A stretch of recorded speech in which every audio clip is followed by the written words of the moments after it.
Even though picking up dead objects is a disgusting method to get money, I didn't have any better options. When my cousin Bill told me about the occupation, I was living at his house after getting out of jail and waited for him to get annoyed with my scrounging methods. I had previously made a few half-hearted applications, partially to keep Bill happy and partly to appease my stupid fucking probation officer, but every time I checked the box that reads, "Have you ever committed a felony?" on the application, I knew that was it. Steve's Taco Emporium and bait shop or whatever bullshit job I was looking for wasn't returning my calls. I didn't get any calls at all. That's the problem though, they had you by a hair when they imposed a 5-year prison sentence on you. To survive, you must take any necessary action. Bill really pushed the roadkill job on me. He was very preoccupied with me getting paid. The actual benefit of cleaning up dead deer, Josh, he would tell me, is that no one cares about your shady legal history. All they are interested in is whether you travel out to pick up the dead deer from the county location after receiving the call. If you succeed, you can choose your own hours and earn $40 per deer. But you have to pick up dead animals, don't you? Possibly touch them. We were on his porch outside. Sunday in the early spring. Bill didn't have work that day because he had moved on from picking up dead animals as a freelancer to working for the county doing snow removal and road maintenance, which meant no weekends for him. He said, "This would be the kind of job you wear gloves too." Man, I don't want a job where I have to wear gloves. I started a new beer. He kindly ignored the fact that I wasn't truly on my feet before I entered a 5-year bid for the manufacture/sale of controlled narcotics when he said, "It's a way to get back on your feet. You're welcome to use my old truck. If you put in good labor for a few months, you might be able to buy your own apartment or at the very least, your own beer. Which will be convenient because, if you keep drinking and eating my groceries all day, I'm going to kick you out."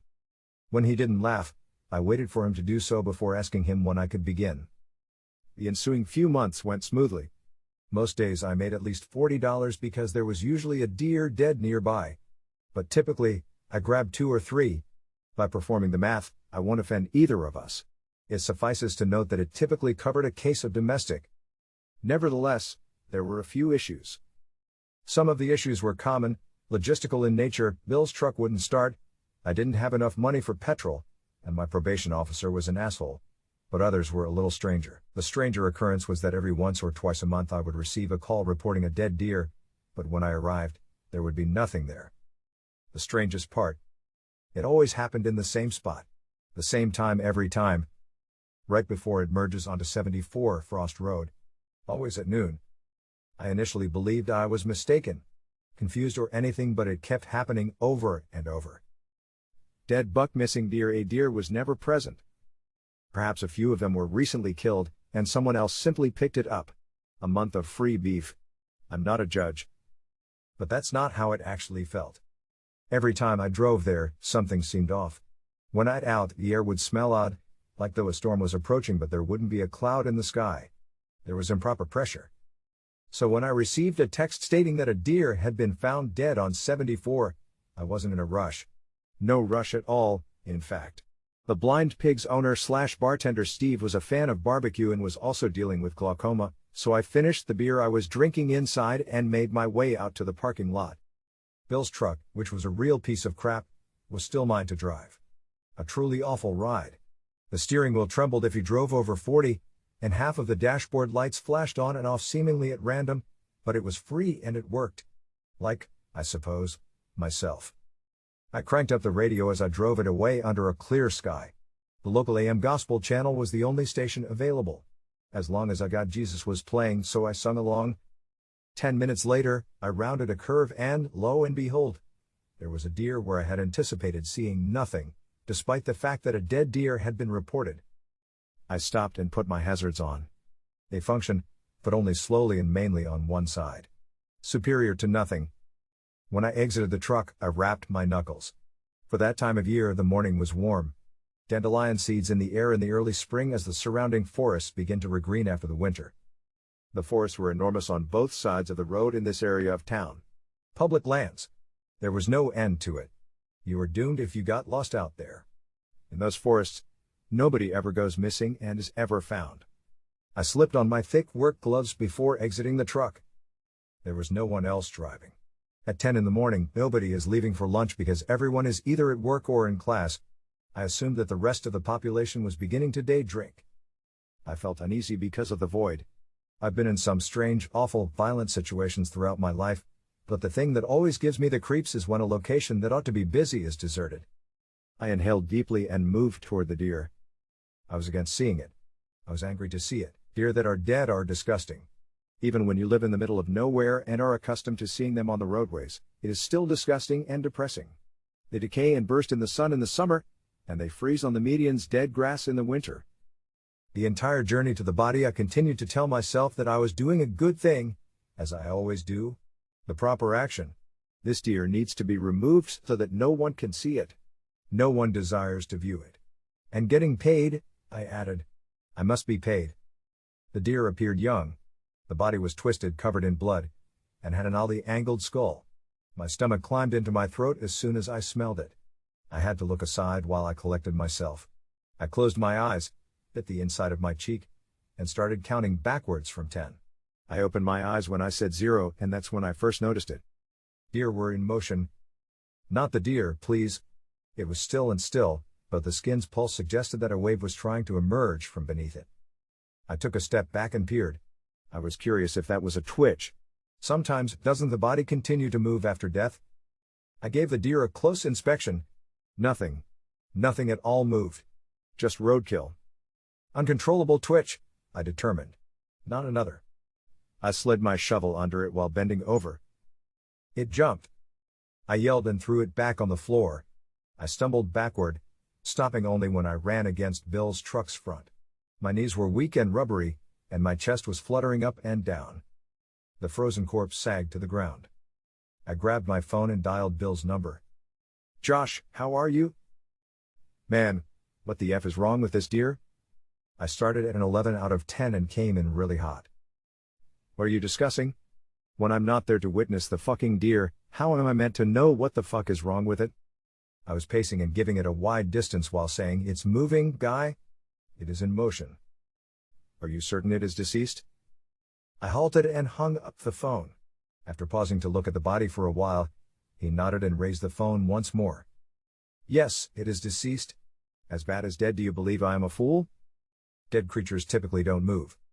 I'll give you another FaceTime call. You should see it." I dialed his number again and turned the display to the dead person. "It isn't moving," he declared. "I know. It's not now. When I took it up, though, it moved. Put the phone down so I can watch your dummy pick it up once more." I set the phone against a boulder and placed it on the ground. Where I had left it was where the deer was. My heart was thudding as I knelt down. The air had died, and the woods appeared to be silent. Bill yelled, "Pick it up." I shouted back, "I'm about to." Long breaths. I got close to it. Through my heavy-duty work gloves, I swear I could feel the warmth of it. Up until Bill yelled again, I remained still. I muttered as I raised it. Deer often weigh 130 pounds. They must be supported somewhat by your body. Bill was shouting and I was trying not to breathe while deer blood and guts were getting on my shirt and my arms. There was nothing moving. It was just something dead. However, there were suddenly way too many fucking flies that hadn't been there before, like an army of them buzzing, and over them I could hear Bill shouting, telling me that there was nothing wrong with the goddamn deer and that he had to return to work. He was accurate. There was no issue. Something existed, but not right now. I put the deer in the truck bed and headed to the disposal area. The customary location was only a few miles outside of the town and very close, but as I was starting the car, I received a text. Said that the garbage site had a new location. It sent me an address that was in the west, which was in a different direction.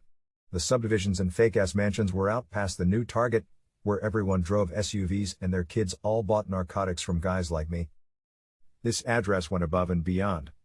The ancient woods, where nothing had ever been constructed. Hills, woods, and winding roads are everywhere. Every 10 miles there is a driveway, but the houses are hidden from the street. I turned along one of those deserted-looking driveways as instructed by the GPS and continued on. I was in front of an old cabin when I eventually decided to halt. It appeared as though it had not been used for years. On the roof, there was a lot of mold, and one of the windows was damaged. I noticed a corroded old pole with tiny threads tied around in the backyard. Like everything else there, it seemed deserted. I blew my horn, then parked. I was still not feeling well from whatever had happened, but I was making an effort to ignore it. In a pit behind the cabin, a fire was blazing. At least someone must be present. When I went outdoors, the smoke from it touched me. Screaming birds were heard in the treetops. "Hello, is anyone around?" I yelled. "Got you guys a deer." Zero reaction. I turned my head to the rear of the vehicle. Deer was still present. I had no idea where I imagined it may have gone. The flies from before appeared to still be present, swarming around. Dense cloud. They covered the truck in a cloud-like swarm. I could only hear a faint buzzing. Some impacted my face. I put one disgustedly in my mouth and spit it out. I couldn't see the deer for a brief period of time due to the insects, which I suppose explains what happened next. Do you recall those photographs that appear one way, but change into a different image when a translucent colored piece is placed on top of them? The flies appeared to be a sheet of paper covering the deer. The deer was a dead doe when they arrived. The animal had horns and its eyes were wide open after the flies swarmed. When the monster opened its jaws, its teeth weren't the white tic-tacs of non-meat-eating animals that are flat and round. Instead, they were violently sharp and ready to bite. I stumbled backward. I shut my eyes. I could hear buzzing in my ears. All over my body, I felt little, hairy insects. Even though I wanted to scream, I refrained from doing so that I could shed the noise and slap at the flies in a blind manner. I slid my eyelids open. The flies had vanished. I moved closer and peered inside the cab. The deer was once more dead inside. It had lost its horns. I urged you to enter the truck. Drive the fuck away after getting in the truck. Never return. However, get rid of the goddamn deer first. The deer was mine once I reached inside. It had warm, supple skin. It moved when I touched it. Though my stomach grumbled, I grit my teeth. I told myself, once you get it out, throw up. Avoid puking in the midst. Complicates things way too much. I drew the animal close to me and inhaled its sickly fragile death perfume before lifting it and turning around. 50 to 60 deer were standing 20 feet in front of me. The midday light made their eyes shine. Odd eyes that are bright. Instead of the black I was expecting, there was silver, like if quarters had been polished and then stuffed into their eye sockets. Their brown bodies were in close proximity to one another, as though they were a bizarre, living wall.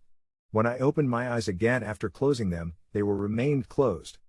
When they opened their mouths, all I could make out were the razor-sharp points that should have been their teeth. A voice said, "Bring the body." I glanced, but no one was there. "Bring it closer to the flames." The voice had an odd tone. "Wrong." A recording grew slower, reading words that they had never said with someone who did not speak English.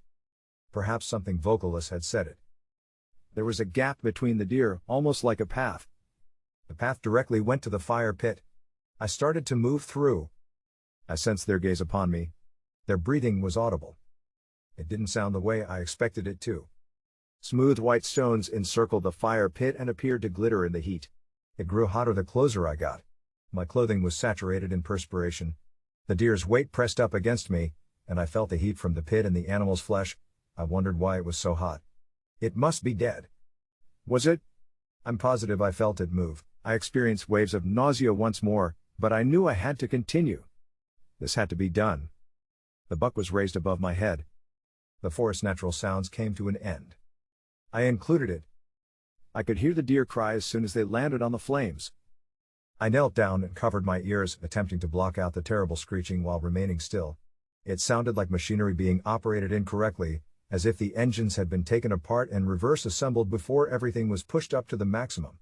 Everything was painfully high-pitched. I heard my name among all the commotion. I opened my eyes after they had been closed. As the flames tore the deer apart on the altar, I was directly staring at it. It had its mouth open, and I swear I could hear it whispering my name. The flames then grew more intense and the stench of burning skin and fur became intolerable. When I started to cough, the flames were considerably higher and the deer had reduced to a skeleton. When I turned around, every deer was gone. I stumbled over to the car and climbed inside. I continued to grip the driving wheel and scan the rearview mirror. Just woods and smoke. There are trees everywhere. I started driving a little unsteady at first, but I continued going. When I spotted a sign for the booze store, I was traveling 20 miles over the speed limit. Before I even returned to Bill's house, I applied the brakes, stepped inside, bought a bottle of their cheapest vodka, and started drinking. I called the county the following day, groggy, and asked them to remove me from the list of roadkill. Sure, they answered, but they questioned why I hadn't brought the deer in yesterday. I claimed to have taken it to the new location. I remained silent regarding what had transpired. My throat tasted like metal, and my head was throbbing. All through the night, I had visions of things in the woods, burning houses, and partially dead things. They then informed me that there was no new website. Same location as before. They questioned me, "Where did you take it, sir?" As soon as I hung up, I swear I could still hear the deer's never-ending screams over the static of the dead line.